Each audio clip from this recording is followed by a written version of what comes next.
Hello friends, welcome to our channel. So next इस video में हम क्या पढ़ेंगे? हम पढ़ेंगे miscellaneous amendments under category B. तो कैटेगरी बी में जो मिसलेनियस अमेंडमेंट्स हैं वो हमारी रह गई थी, वो कंप्लीट करेंगे तो हमारा कैटेगरी बी पूरा हो जाएगा। चलो स्टार्ट करते हैं। पहली अमेंडमेंट है जो सिंपल सा है, बहुत सिंपल टॉपिक है, फिर जल्दी कंप्लीट हो जाएगा, है ना। बेसिक सी अमेंडमेंट है, ज़्यादा टाइम नहीं लगेगा। पहला टॉपिक है टैक्स ऑडिट और रिटर्न की ड्यू डेट जो चेंज हुई है। तो अगर मैं बात करूं कि पहले टैक्स ऑडिट और रिटर्न की ड्यू डेट क्या हुआ करती थी, तो मैं आपको बताता हूं। अगर आपको टीपी सर्टिफिकेट की ज़रूरत है 92E में, तो आपकी ड्यू डेट होती थी रिटर्न भरने की ROI की 30 नवंबर, और टैक्स ऑडिट की भी ड्यू डेट होती थी 30 नवंबर। अगर आप कंपनी एसएससी हो या फिर आपका ऑडिट होना है, चाहे इनकम टैक्स में चाहे कहीं पे भी, या फिर you're a working partner of a firm जिसका ऑडिट होता है, whose accounts are required to be audited, तो इन तीनों के लिए आपकी ड्यू डेट क्या थी? 30 सितंबर। और तीसरा एनी अदर केस, इंडिविजुअल वगैरह आ जाते हैं, सैलरीड इंडिविजुअल, उसके लिए आपकी ड्यू डेट थी 31 जुलाई। और टैक्स ऑडिट की 44AB में टैक्स ऑडिट की जो ड्यू डेट थी वो सेम थी as your return of income. इनका टैक्स ऑडिट होता नहीं है।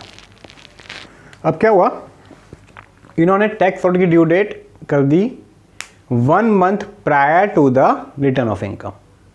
ऐसा क्यों किया इन्होंने? एक्चुअली क्या है, Modi government is emphasizing a great on digital. तो क्या करते हैं, ये अभी सैलरी वाले एम्प्लॉयज़ के लिए, ITR 1 के लिए सैलरी एम्प्लॉयज़ भरते हैं नॉर्मली, उनको प्री फिल्ड करके देते हैं डेटा।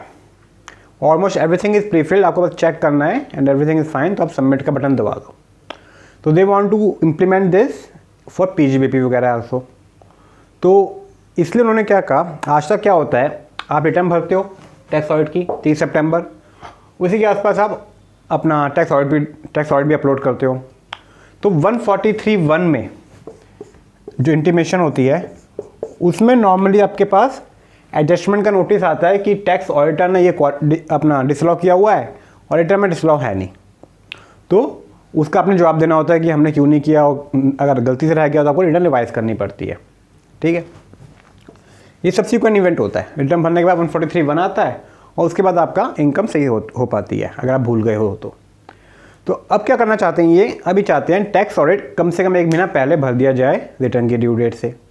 अगर टैक्स ऑडिट पहले भर देंगे तो जो रिटर्न फॉर्म है ना, उसमें प्री फिल करके देंगे आपको। ये चीज़ जो टैक्स ऑडिट में डिसअलाउंसेस की हुई हैं, ये रिटर्न फॉर्म में प्री फिल्ड करके आएगा, पहले से भरा हुआ आएगा, जिससे अब आप भूलोगे नहीं। तो इसलिए अब इन्होंने क्या किया है, इन्होंने कहा कि जो टैक्स ऑडिट की ड्यू डेट है वो 44AB में 1 month prior to the due date of filing return of income हो जाएगा। मतलब और कुछ जगह इन्होंने रिटर्न का ड्यू डेट भी चेंज कर दिया। जैसे अगर टीपी सर्टिफिकेट है तो ये 30 नवंबर ही है रिटर्न का due date, but tax audit का ड्यू डेट हो गया फिर 31 अक्टूबर, 1 मंथ प्रायर। अगर आपका टैक्स ऑडिट होना है, कंपनी हो, कोई ऑडिट होना है, आप अपना working partner of a firm हो whose accounts are required to be audited, तो ये ही चेंज हो गया। ये 31 अक्टूबर हो गया, तो ये 1 महीना पहले अपना भी 30 सितंबर रहा, इसमें कोई चेंज नहीं आया। इन ऑल अदर केसेस 31 जुलाई था, वो 31 जुलाई है, ये NA था, नॉट एप्लीकेबल, है ना, हमें ऑडिट होता है भी। तो क्या चेंज आया, रिटर्न की ड्यू डेट में जो पहले 30 सितंबर थी वो 31 अक्टूबर हो गई। और टैक्स ऑडिट में हर केस में उन्होंने क्या कह दिया कि टैक्स ऑडिट कब भरना है आपने, 1 month prior to the filing of return of income. Tax audit ही नहीं, कोई भी सर्टिफिकेट, कोई भी ऑडिट रिपोर्ट जो आपने CA से लेनी हो, वो आपने भरनी है 1 month prior to the due date of return of income. पहले उनकी सबकी ड्यू डेट क्या थी भरने की, due date of return of income, उन सबको 1 मंथ प्रायर कर दिया। जैसे इस केस में आपको टीपी सर्टिफिकेट भी चाहिएगा, फॉर्म 3C भी, वो भी अब आपको 31 अक्टूबर तक देना है। मैट में आपको CA का सर्टिफिकेट चाहिए होता है, स्लम सेल में चाहिए होता है, सेक्शन 80 IA वगैरह में चाहिए होता है, वो सब आपका 1 month prior to due date हो गए। पहले क्या था वो, up to due date of return of income. ठीक है जी। साथ में उन्होंने ये working partner non working partner का डिस्टिंक्शन था वो हटा दिया। कह रहे हैं अगर फर्म का ऑडिट होता है, firms accounts are required to be audited, तो चाहे आप वर्किंग पार्टनर हो चाहे नॉन वर्किंग पार्टनर हो, आपके लिए ड्यू डेट हो जाएगी 31 अक्टूबर। पहले क्या होता था, पहले firms accounts required to be audit हैं अगर, तो वर्किंग पार्टनर के लिए तो 31 अक्टूबर थी, बट नॉन वर्किंग पार्टनर के लिए 31 जुलाई थी। अब दोनों के लिए 31 अक्टूबर हो गई, और फर्म के लिए तो ऑब्वियसली 31 अक्टूबर है ही, बिकॉज उसका तो ऑडिट होना है। तो जो फर्म का ऑडिट होना है उसके लिए 31 अक्टूबर है, प्लस उसका कोई वर्किंग पार्टनर था तो उसके लिए भी 31 अक्टूबर थी। एक बार वर्किंग हटा दिया, मतलब उसके चाहे वर्किंग पार्टनर हो चाहे नॉन वर्किंग पार्टनर हो, उनका ड्यू डेट 31 अक्टूबर रहेगा। तो नॉन वर्किंग पार्टनर का भी अपना ड्यू डेट क्या हो गया, 31 जुलाई से हटके 31 अक्टूबर हो गया। याद रहेगा। सेक्शन 44AB में एक और छोटा सा चेंज आया, बड़े सिंपल से चेंजेस है। सेक्शन 44AB में उन्होंने क्या चेंज किया बच्चों, 44AB में टैक्स ऑडिट की लिमिट क्या होती है, टैक्स ऑडिट कब करवाना पड़ता है आपको, मैं बताता हूँ। अगर आपका बिजनेस है तो आप टैक्स ऑडिट करवाओगे अगर टर्नओवर 1 करोड़ से ऊपर है, और प्रोफेशन है तो टर्नओवर 50 लाख से ऊपर है। ठीक है जी, ये लिमिट है, पता है आपको 44AB में। उन्होंने बिजनेस वालों के लिए ये लिमिट तो एज इट इज़ रखी, एक छोटा सा वेरिएंट ला दिया, ओनली फॉर बिजनेस, प्रोफेशन के लिए नहीं है ये, सिर्फ बिजनेस वालों के लिए। उन्होंने क्या कहा, अगर आपकी cash receipts is less than equal to 5% of total receipts and and cash payment is less than equal to 5% of all payment, total payment पूरे साल में, तो आपके जो लिमिट है टैक्स ऑडिट करवाने की वो 1 करोड़ ना होके 5 करोड़ हो जाएगी। अगर आप ये दोनों कंडीशन फुलफिल करते हो, कौन कौन सी, कि आपकी कैश रिसीट जो है वो 5% है उससे कम है टोटल रिसीट से, कैश पेमेंट जो है वो 5% है उससे कम है टोटल पेमेंट से, ये दोनों फुलफिल करते हो तो आपको टैक्स ऑडिट कब करवाना है, जब आपकी टर्नओवर 5 करोड़ से ऊपर हो, जब 1 करोड़ की नहीं। अगर इसमें से एक भी कंडीशन फुलफिल नहीं करते, कोई भी कंडीशन फुलफिल नहीं करते एक भी, तो आपकी लिमिट फिर 1 करोड़ की आ जाएगी, वो तो है ही। और ये जो बेनिफिट है ये सिर्फ बिजनेस वालों को दे रखा है। ये बेनिफिट क्यों दिया इन्होंने, for the cashless, they want a cashless economy. ठीक है, तो इसमें लिखा है टोटल रिसीट्स का 5% तक कैश रिसीट अलाउड है, उससे ज़्यादा है तो लिमिट 1 करोड़ होगी।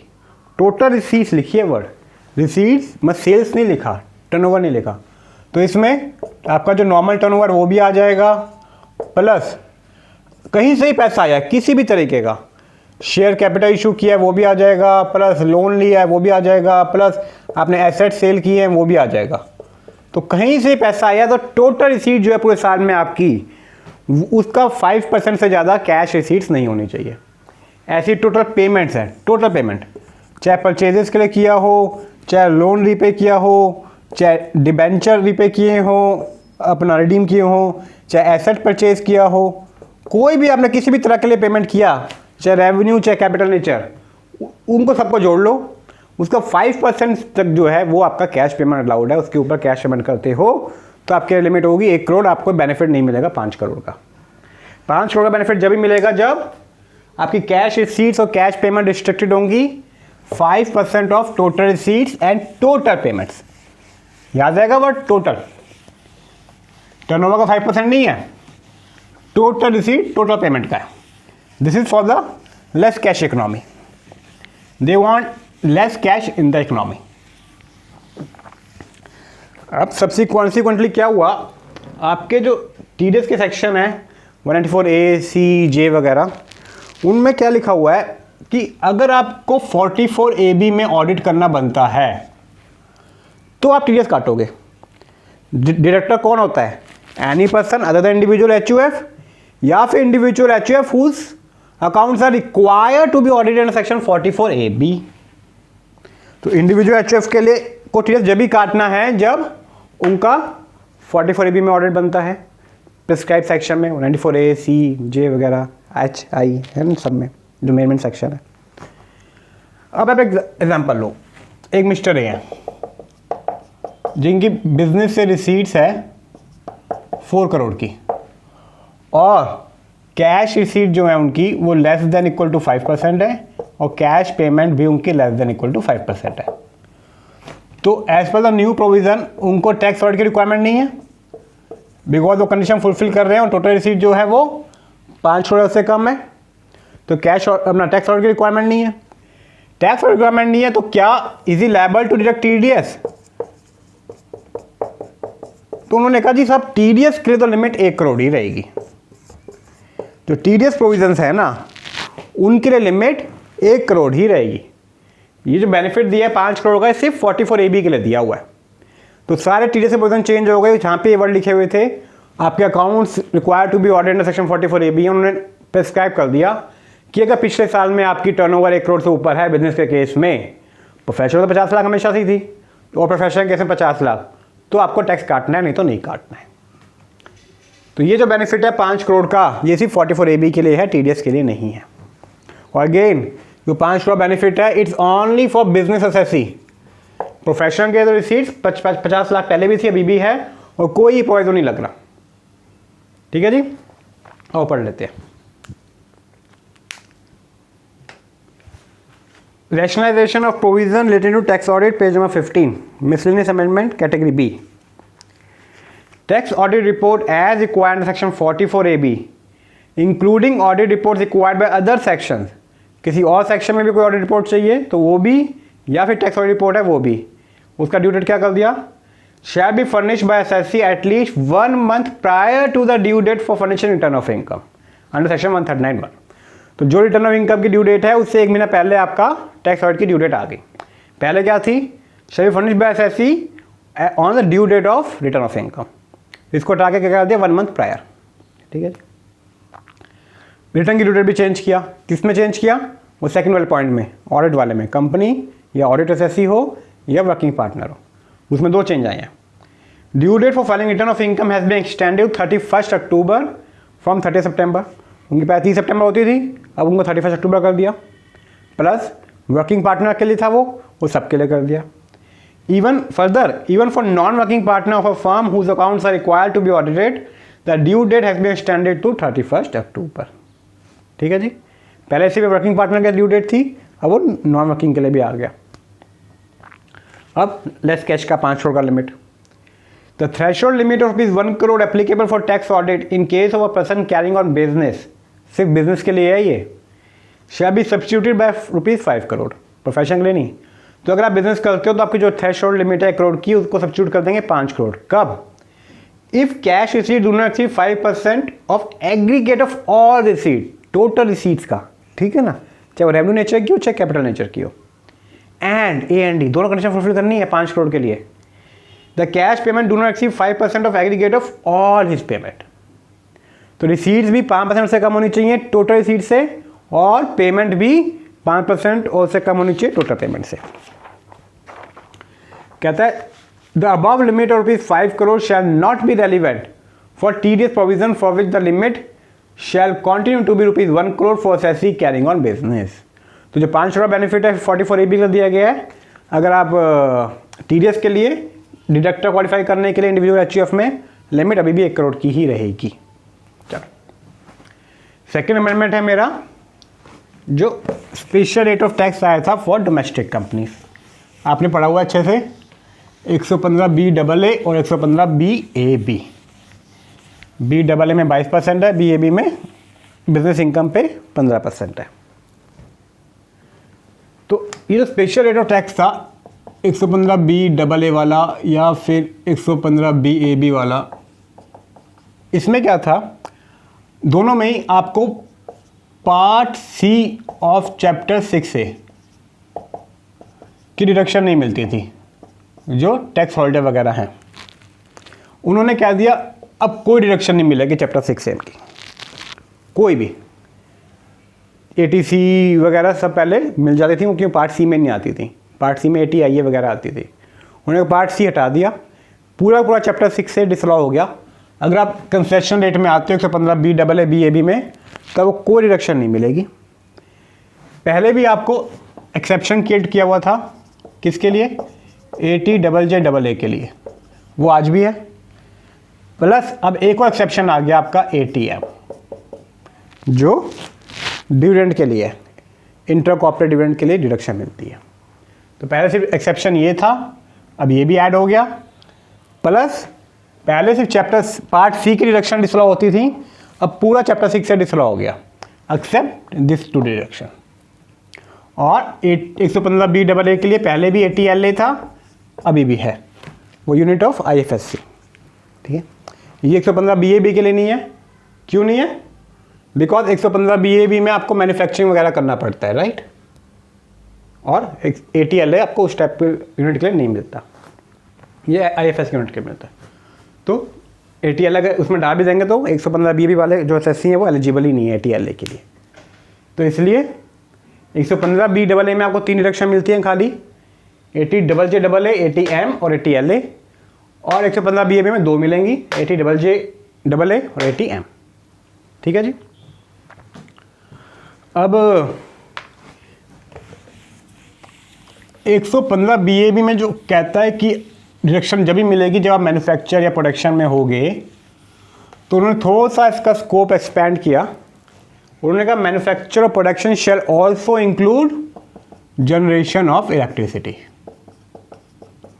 मतलब अब पावर कंपनीज को भी 115 BAB मिल जाएगा, ठीक है, उनको भी मैन्युफैक्चर प्रोडक्शन की डेफिनेशन में ला दिया गया।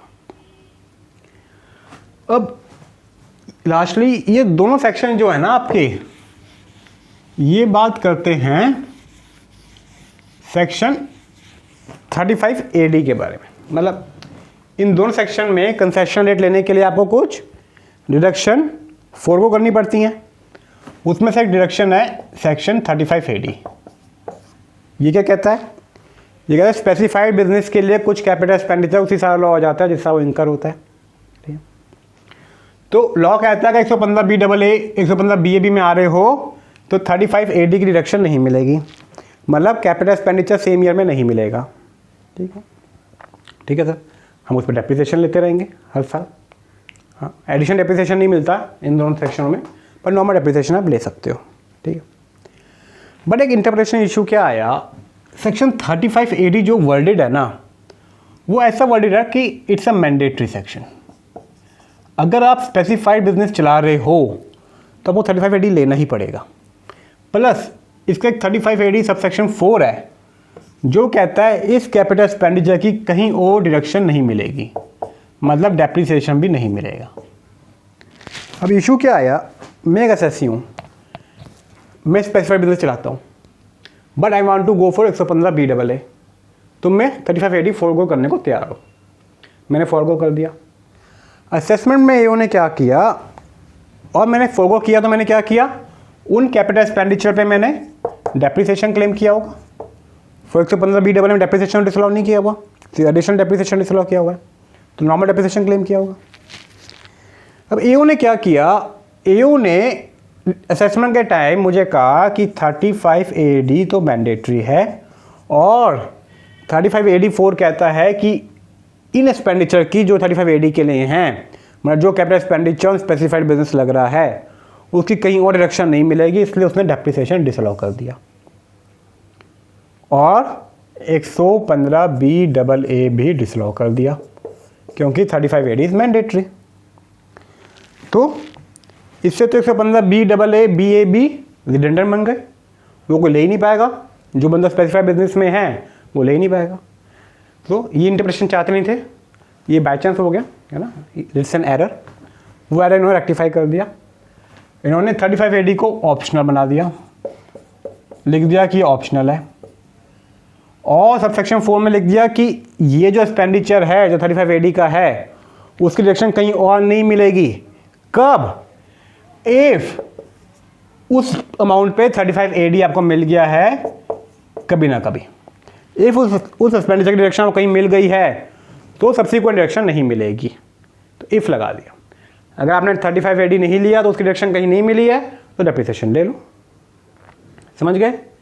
पहले 35 AD मैंडेटरी था, अब उसको ऑप्शनल कर दिया, तो ये इंटरप्रिटेशन इशू रहा था, सॉल्व हो गया। अब पढ़ लेते हैं point number 26, special rate of tax for certain domestic companies. No deduction under part C, पहले पार्ट सी अलाउड था, उसी पार्ट सी में ही मना किया हुआ था, बस पार्ट सी काट दिया, तो अब क्या हो गया, नो डिडक्शन अंडर चैप्टर 6 से, तो चैप्टर 6 से का पूरा डिसला हो गया। Shall be allowed to a company exercising option section 115BAA और BAB accept section 80JJA and 80M। तो सिर्फ दो डिडक्शन दिए उन्होंने, 80JJA और 80M, बट 115BAA में 80LA भी मिलती है, ठीक है। For the purpose of section 115BAB the business of manufacture और production of any article of thing shall include business of generation of electricity. Power companies को भी 115BAB का मिल जाएगा कंसेशनल रेट 15% का। और lastly section 35AD has been made optional, पहले mandatory था, वर्डिट के हिसाब से ऑप्शनल बना दिया। Further it has been provided that no deduction shall be allowed in respect of expenditure refer to in section 35AD under any other provision of the act. भाई ये यहीं तक फुल स्टॉप लगा रखा था। पहले क्या था कि no deduction shall be allowed in respect of expenditure refer to in section 35AD under any other provision of the act, full stop, कि जो यहाँ पे रेफर कर दिया उसका कहीं डिडक्शन नहीं मिलेगी। बस उसमें अब क्या करो, एक लाइन ऐड कर दी जो ग्रीन में लिखी हुई है, कब नहीं मिलेगी, if deduction of such expenditure has been claimed by assessee and allowed to him under section 35AD। अगर उस एक्सपेंडिचर के लिए 35AD मिल गया है तो उस एक्सपेंडिचर कहीं और डिडक्शन नहीं मिलेगी, अगर नहीं मिला है तो ऑब्वियसली आप ले सकते हो। ये क्यों लाए, इन दोनों को एक्टिवेट करने के लिए, नहीं तो ये दोनों सेक्शन रिडंडेंट बन चुके थे, ठीक है जी। नाउ थर्ड अमेंडमेंट आया आपका छोटा सा डीआरपी में। डीआरपी क्या होता है, डिस्प्यूट रिजोल्यूशन पैनल। ये ऑल्टरनेटिव अपना फॉरम है for CIT appeal, but only for eligible SSC, normally foreigners. तो क्या है, डीआरपी में आप एलिजिबल एसएससी के पास ऑप्शन होता है, वो चाहे डीआरपी का रूट ले ले या फिर CIT अपील का रूट ले ले, यू नो। उसके केस में AO को ड्राफ्ट ऑर्डर पास करना पड़ता है। अब क्या हुआ, तो डीआरपी एलिजिबल एसएससी में क्या डिफाइन किया हुआ था, कौन से एसएससी हैं जो डीआरपी में जा सकते हैं, it's an option for eligible SSC, कि चाहे डीआरपी जाओ चाहे CIT अपील जाओ। फॉरेन कंपनी या एनी अदर पर्सन जिसके केस में जो वेरिएशन हुआ है वो हुआ है, वेरिएशन मतलब कोई एडिशन हुआ है, वो हुआ है बिकॉज ऑफ TPO ऑर्डर। या तो फॉरेन कंपनी हो तो चाहे आपका TPO ऑर्डर के चक्कर में वेरिएशन हुआ है चाहे नहीं हुआ है, आप डीआरपी जा सकते हो। या फिर आप कोई और बंदे हो तो अगर आपका TPO ऑर्डर के चक्कर में हुआ है तो आप डीआरपी जा सकते हो। अब जो नॉन रेजिडेंट है other than a company, LLP, firm, individual, वो जब भी डीआरपी जा सकते थे जब उनका वेरिएशन TPO ऑर्डर में हुआ, तो उन्होंने चेंज कर दिया। अब आप फॉरेन कंपनी हो या फिर कोई NR हो और NR, तो चाहे आपका TPO ऑर्डर के चक्कर में एडिशन हुआ है चाहे नहीं हुआ है, आप डीआरपी जा सकते हो। इट्स एन ऑप्शन, हमेशा याद रखना, it's an option to option of कि आप डीआरपी जाओ या फिर CIT अपील जाओ। तो पहले ही ऑप्शन सिर्फ foreign company plus any other SSC को था जब उसका TPO ऑर्डर में हुआ है। अब फॉरेन कंपनी और NR को तो जा ही सकते हैं, चाहे TPO ऑर्डर के चक्कर में एडिशन हुआ है चाहे नहीं हुआ है, बाकी कोई जब जाएगा जब उसका TPO ऑर्डर में हुआ है, ठीक है। प्लस एक बात और लिखी हुई थी कि डीआरपी में जब भी जा सकते हो व्हेन द वेरिएशन मतलब आपकी रिटर्न इनकम चेंज हुई है, variation in the return income और loss of the assessee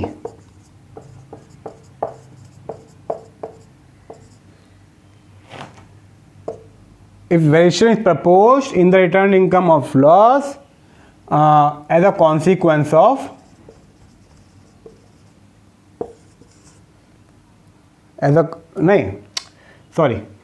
variation proposed in the returned income or loss which is prejudicial to the interest of assessee, which is प्रीजुडिशियल में against है to interest of assessee. तो उन्होंने कहा अगर कोई addition ऐसी हो रही है, कैसी, जिससे आपकी इनकम और लॉस में इम्पैक्ट आ रहा है और जो आपके अगेंस्ट है, तो आप DRP रूट ले सकते हो। ये सबके लिए, इनके लिए भी, इनके लिए भी। तो अगर एडिशन ऐसी नहीं हुई जिससे इनकम या लॉस में चेंज आए, जो रिटर्न इनकम था, तो आप DRP रूट नहीं ले सकते। तो मैं लूँगा भी क्यों? अगर मेरी रिटर्न इनकम एक्सेप्ट ही हो गई तो मैं अपील ही क्यों करूँगा? DRP का फॉर्म ऑफ अपील ही तो है ना। बट बच्चों होता क्या है, कई बार ऐसा सिचुएशन आता है कि रिटर्न इनकम और लॉस चेंज नहीं होता, बट फिर भी आपको प्रीजुडिशियल ऑर्डर होता है। आपको मान लो फॉरेन कंपनी हो, रॉयल्टी इनकम आ रही है, रॉयल्टी इनकम 10% पे टैक्स होती है, ठीक है, मान लो एओ ने कहा आपकी जो रॉयल्टी इनकम 1 करोड़ की है वो तो 1 करोड़ की है, बट ये रॉयल्टी नहीं है, ये पी से कनेक्टेड है और इसको मैं 40% पे टैक्स करूँगा। क्लासिफिकेशन चेंज कर दिया, करैक्टर चेंज कर दिया इनकम का, जिसके चक्कर में टैक्स चेंज हो गया। अब आपकी रिटर्न इनकम और लॉस में कोई चेंज नहीं है, बट ऑर्डर प्रीजुडिशियल टू यू। और आप 144C जो DRP का सेक्शन है जिसमें हम पढ़ रहे हैं, वो आप इन्वोक नहीं कर पाओगे, मतलब DRP रूट ले नहीं पाओगे, बिकॉज रिटर्न इनकम और लॉस में कोई चेंज नहीं है। Even if you are foreign company, तो आपका रिटर्न इनकम या लॉस में चेंज तो होना चाहिए ना, जब भी आप DRP जा सकते हो। यहाँ पर रिटर्न इनकम और लॉस में कोई चेंज नहीं है, तो कोर्ट्स ने कहा आप DRP जा नहीं सकते, आपको CITP रूट लेना पड़ेगा। तो which was not the intention, तो उन्होंने ये हटा दिया, ये लाइन हटा दी। अब वो कह रहे हैं अगर कोई भी वेरिएशन है which is prejudicial to the interest of assessee, चाहे रिटर्न इनकम चेंज हुई हो चाहे ना हुई हो, तो एलिजिबल असेसी जो है वो DRP रूट ले सकता है। समझ गए? 2 अमेंडमेंट है, बड़ी सिंपल सी। पहले NR जब भी जा पाता था जब TP ऑर्डर के चक्कर में एडिशन होती थी, अब NR के में जैसी मर्जी एडिशन है वो DRP रूट जा सकता है। प्लस पहले DRP जब भी जा सकते थे जब रिटर्न इनकम या लॉस में वेरिएशन आए, अब कोई भी वेरिएशन है, चाहे रिटर्न इनकम या लॉस चेंज होए चाहे ना होए, अब कोई भी वेरिएशन है which is prejudicial to the interest of assessee, तो आप जा सकते हो। एग्जाम्पल, आपका इनकम का कैटेगराइजेशन चेंज हो गया, ठीक है, बड़ा कॉमन है बच्चों इंटरनेशनल टैक्सेशन में। आओ पढ़ते हैं point 27। Section 144C is applicable if AO propose to make any variation, ये लाइन हटा दिया, in the return income of eligible assessee. पहले लाइन लिखा हुआ था, ये हटा दिया, मतलब रिटर्न इनकम में वेरिएशन की जरूरत नहीं है। तो if AO propose any variation which is prejudicial to the interest of eligible assessee, कोई भी वेरिएशन कर रहा है जो आपके अगेंस्ट है, असेसी के अगेंस्ट है, तो आप 144C में DRP जा सकते हो। Second, meaning of eligible assessee has been expanded to include NR, non-resident, along with foreign company, even if variation does not arise as a consequence of the order of TPO. अगर जो variation TPO के order से नहीं भी raise होता, जब भी NR जा सकता है। पहले सिर्फ फॉरेन कंपनी जा सकता था, जब NR जब भी जा सकता था जब वेरिएशन हो arising from TPO order. Clear है? आओ, अब एक छोटा सा अमेंडमेंट आया, section 94B, limitation of interest, transfer pricing chapter, thin capitalization का जो है, मैं आपको थोड़ा सा ब्रशअप करवा दूँ। 94B कहता क्या है? 94B लगता है सिर्फ इंडियन कंपनी या फिर PE ऑफ फॉरेन कंपनी पे। ये क्या कहता है कि असेसी ये है और ये क्या कर रहा है, ये इंटरेस्ट पे कर रहा है। किसको पे कर रहा है? टू NRA को पे कर रहा है। वो कौन सा इंटरेस्ट? जो PGP में डिडक्शन मिलती है इसको। तो ये जो डिडक्शन है ये हम रिस्ट्रिक्ट कर देंगे 30% of earning before interest tax depreciation and amortisation. अगर आपका इंटरेस्ट की एक्सपेंस जो है, कौन सा एक्सपेंस, जब NRA को पे कर रहे हो वो 30% EBITDA से ज़्यादा है, तो मैं उसको रिस्ट्रिक्ट कर दूंगा 30% तक और बाकी को डिसअलाउ कर दूंगा। वो कैरी फॉरवर्ड हो जाता है 8 साल तक, वो अलग बात है।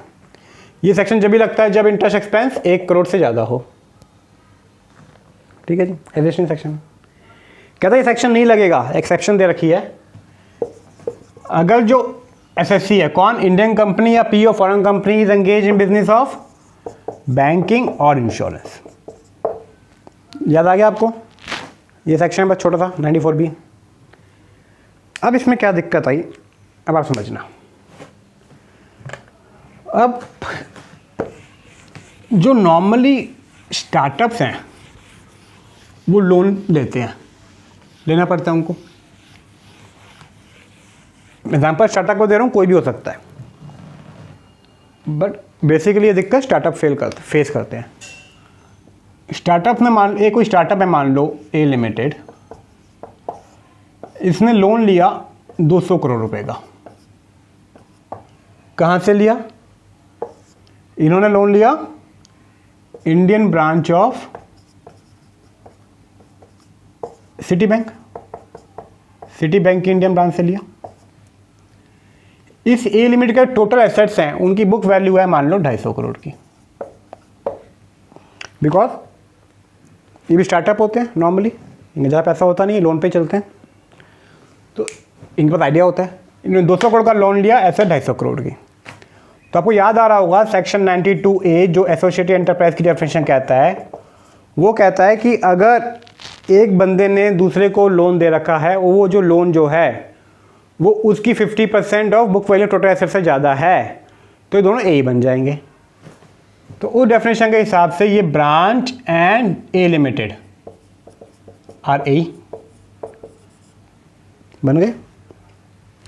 अगर आपने कहीं से भी लोन लिया है और जो लोन जो है वो आपके टोटल एसेट की बुक वैल्यू से 50% से ज़्यादा है या 50% से ज़्यादा है, तो आप दोनों ए बन जाते हो, एसोसिएटेड एंटरप्राइज बन गए।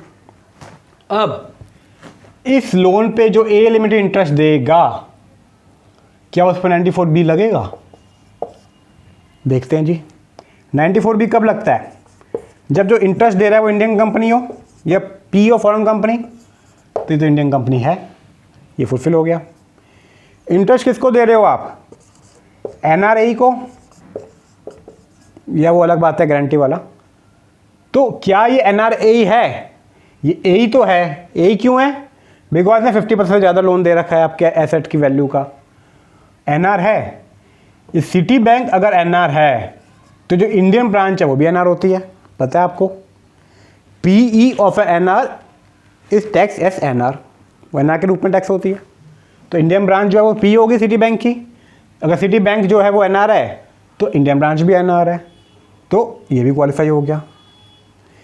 अगर स्पेंस जो है 1 करोड़ से ऊपर है तो 94B लग जाएगा। प्लस ए लिमिटेड जो है वो बैंकिंग एंड इंश्योरेंस बिजनेस में है, आंसर इज नो, तो ये भी क्वालिफाई हो गया, एक्सेप्शन में भी नहीं आया। तो 94B की सारी कंडीशन फुलफिल हो गई। अब आप पे 94B का इंटरेस्ट डिसअलाउ हो जाएगा। बट आप समझो 94B इसलिए नहीं आया था। 94B आया था टू टैकल थिन कैपिटलाइजेशन। ये जो फॉरेन कंपनीज है इंडिया में कंपनी खोलती हैं और उनको शेयर कैपिटल जगह उनमें डेप्ट दे देती हैं, बिकॉज इंडियन कंपनी को लोन की रिडक्शन, इंटरेस्ट की रिडक्शन मिल जाएगी। इसको टेक केयर करने के लिए आया था। बट ये जो है ये सब कुछ एक्चुअल में आर्म्स लेंथ पे होगा। सिटी बैंक का ए लिमिट से क्या लेना देना? कोई लेना देना नहीं है। ये तो आर्टिफिशियली ए बन गए, बिकॉज इंसिडेंटली वो जो लोन है वो 50% से ऊपर हो गया, इसलिए ए बन गए। और ए बन भी गए और एक NR है, इस चक्कर में TP लग गया। अदरवाइज कोई रिलेटेड एंटरप्राइज थोड़ी है ये। TP कब लगता है? जब आप रिलेटेड होते हो। बट वो रिलेटेड की डेफिनेशन, ए की डेफिनेशन इतनी लॉन्ग दे रखी है, उसमें एक्चुअल में कोई इन्फ्लुएंस नहीं है। जब भी आप ए बन जाते हो वो केस ही है। और सिंस आप NR हो तो TP लग जाता है। TP लग गया तो 94B लग गया। तो उन्होंने कहा हमारा ये इंटेंट नहीं था जी, इस ट्रांजैक्शन को कवर करने का इंटेंट नहीं है हमारा। तो उन्होंने क्या कहा, एक्सेप्शन में एक और चीज़ जोड़ी कि 94B shall not apply if loan is taken from a PE in India of a NR who is engaged in the business of banking. तो लोन कहाँ से लिया है? इंडियन PE से। किसकी PE है? NR की। वो NR क्या करता है? वो बैंकिंग बिजनेस करता है। तो किसी बैंक की इंडिया में PE है, उससे अगर आपने लोन लिया है तो 94B नहीं लगेगा। तो जो पहली एक्सेप्शन थी वो थी जिसने लोन लिया है, जो इंटरेस्ट पे कर रहा है, अगर वो बैंकिंग एंड इंश्योरेंस बिजनेस में है तो 94B नहीं लगेगा। अब जो एक्सेप्शन ऐड हुई है वो कौन सी ऐड हुई है? जिससे लोन लिया है, जिसको इंटरेस्ट पे कर रहे हो, अगर वो कौन है? वो इंडियन पी है ऑफ अ फॉरेन बैंक, तो आपका 94B नहीं लगेगा। क्लियर? आओ point number 28, section 94B is not applicable where the lender is a PE in India of a non resident who is engage in the business of banking. Lender कौन है? PE है India में, किसकी? NR की, which is engage in the business of banking. ठीक है जी। Lastly last amendment आया मेरा ITAT income tax appellate tribunal के सेक्शन में। तो आपको पता है अगर मेरा अपील मेरिट पे जो मेन अपील है वो मेरा ITAT में है, तो मैं ITAT के पास डिमांड को स्टे करने के लिए भी एप्लीकेशन फाइल करता हूँ, जिसको स्टे पेटिशन कहते हैं। और लॉ कहता है कि ITAT के पास पावर है स्टे देने की, कब तक की? 180 दिन की। 180 दिन तक वो स्टे दे सकता है। बट अगर 180 दिन तक भी मेन अपील जो मेरिट पे अपील है वो डिस्पोज ऑफ नहीं होती है, तो वो इसको बढ़ा के टोटल पीरियड 365 दिन तक कर सकता है। पता है आपको? पहला स्टे 180 दिन तक हो सकता है, सब्सिक्वेंट स्टे जो है वो टोटली इस पहले स्टे का पीरियड मिला के टोटल पीरियड जो स्टे का है वो 365 दिन हो सकता है। बट कोई कंडीशन नहीं है, ITAT जो कंडीशन चाहे वो लगा सकता है। ITAT को लगता है कुछ प्री डिपॉजिट करवाना तो करवाओ, नहीं करवाना मत करवाओ, ये ITAT को पावर दिया हुआ था। अब कुछ टाइम पहले, 1-2 साल पहले, CIT अपील होता क्या है? पहले ये ऑर्डर पास करता है, फिर आप CIT अपील जाते हो और फिर आप ITAT जाते हो। तो जैसे ये ऑर्डर पास करता है आपका डिमांड आ जाता है, तो आप अपील करते हो CIT अपील में और साथ साथ इस डिमांड को स्टे भी करवाते हो कि डिमांड क्यों पे करूँ, मैं जीत जाऊँगा तो वापस लेना पड़ेगा। तो स्टे करवाने के लिए सर्कुलर आया था कि आपकी अपील CIT अपील में है तो आप 20% डिमांड पे कर दो, जनरली आपका डिमांड बाकी स्टे हो जाएगा। कब तक स्टे हो जाएगा? जब तक CIT अपील का ऑर्डर नहीं आता। ठीक है, बट वन CIT अपील का ऑर्डर आ गया तो वो सर्कुलर रेलिवेंट नहीं है, बिकॉज वो जब तक ही लगता जब तक आपका केस CIT अपील के पास पेंडिंग है। अब CIT अपील का ऑर्डर आ गया, आप केस हार गए, तो आपकी डिमांड फिर से पैदा स्टार्ट हो गई, एक्टिवेट हो गई, एक्टिव हो गई। अब आपने क्या किया? ITAT में अपील किया, साथ साथ में ITAT में आपने स्टे फाइल किया। ITAT स्टे दे सकता है 180 दिन के लिए, दे सकता है 6 महीने के लिए, बट कोई कंडीशन नहीं है कि वो कुछ पे आपसे पे करवाए ना करवाए। तो अब लॉ ने क्या कह दिया? ITAT स्टे जब भी देगा, चाहे ओरिजिनल चाहे एक्सटेंशन, दोनों स्टे जब भी मिल पाएंगे जब आपका एटलीस्ट 20% डिपॉजिट हो जाएगा। इतना तो मिनिमम है। जो भी आपका आउटस्टैंड डिमांड पेबल है उसका 20% आपको डिपॉजिट करवाना ही पड़ेगा जब भी ITAT से आपको स्टे मिलेगा, चाहे फर्स्ट स्टे हो चाहे सब्सिक्वेंट स्टे हो। मतलब मान लो आपका फर्स्ट स्टे चल रहा है, 180 दिन चल रहे हैं, अब आप दोबारा सब्सिक्वेंट के लिए जाते हो, तो अब सब्सिक्वेंट जब भी मिलेगा जब आपको 20% आपका जमा होगा। अगर 20% जमा नहीं होगा तो ITAT आपको स्टे नहीं दे सकता। अब ITAT से स्टे लेने के लिए कंडीशन आ गया कि there is a pre deposit, there must be a pre deposit of 20%। समझ गए? और पढ़ लेते हैं last para 29। The ITAT shall not pass any order of stay whether original और एक्सटेंशन। ना ओरिजिनल ऑर्डर पास होगा ना एक्सटेंशन ऑर्डर पास होगा स्टे का। कब? Unless assessee deposit not less than 20% of the amount payable under the act or furnish security of such amount। तो कह रहा जब तक 20% आप डिपॉजिट नहीं करवाओगे, सिक्योरिटी फर्निश नहीं करोगे, ITAT आपको स्टे नहीं देगा। उसके बाद भी स्टे तो इतने टाइम के लिए मिलेगा, 180 और 365 दिन, बट इसके बिना तो मिलेगा ही नहीं एक दिन के लिए भी। ठीक है बच्चों, hope so I am clear, you are clear. कोई डाउट हो ask me any time on WhatsApp. And अब नेक्स्ट वीडियो से हम स्टार्ट करेंगे कैटेगरी C। हमारा कैटेगरी A और B मेजरली हो गया, मतलब मेजर अमेंडमेंट हमारी कंप्लीट हो गई। Thank you.